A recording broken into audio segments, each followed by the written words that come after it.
16 বছর সরকার যে পরীক্ষাটা নিয়ে আসতেছে, কিন্তু এই সরকার আমাদেরকে কি সেটা ভিন্নভাবে নিয়ে যাচ্ছে। এক মাস আগে যে সিদ্ধান্তটা দিচ্ছে সেটা জনমন আতঙ্ক করা কোনো কিছু।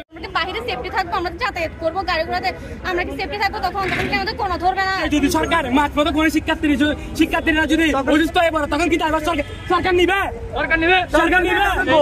এই আবেদনটা এখন শিক্ষা মন্ত্রণালয়ে, এখন মন্ত্রণালয় যেভাবে মানে আমরা চাইলে আমরা পরীক্ষা দিতে পারি না। পরীক্ষা হিসেবে কে? মন্ত্রণালয়। এখন আমরা শিক্ষা বোর্ডের সিদ্ধান্ত অনুযায়ী এটা ওখানে আছে। করোনাকে আমরা বিষয় একটা সাইডে রাখলাম। আমরা যখন দেশ উন্নয়নের কাজে ছিলাম, দেশে আন্দোলনের পরে ছিলাম, আন্দোলনের পর সংস্কার কাজ করছি, সরকার কেন আমাদেরকে বলে নাই তোমরা যাও পড়ালেখার কাছে ফিরে যাও, তখন ফিরে যাও, কেন বলে নাই?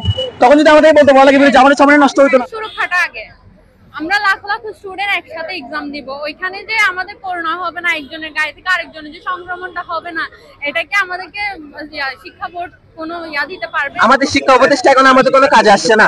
আমরা বাংলাদেশের জন্য যতগুলো সময় নষ্ট করেছি, আমরা বাংলাদেশের মানুষের জন্য যতগুলো সময় নষ্ট করেছি, আমরা এই প্রতিদিন আজকে চাচ্ছি।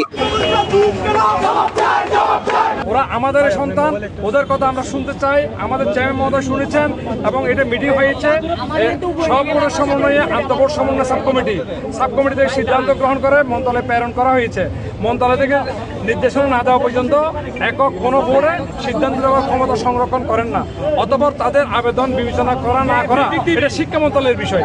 এখন তারা যদি কথা বলতে চায়, 2 জন প্রতিনিধি বা 3 জন প্রতিনিধি আপনারা সহ আসেন, সবাই প্রশ্নের কথা হবে না, সেটা আপনারাও জানেন।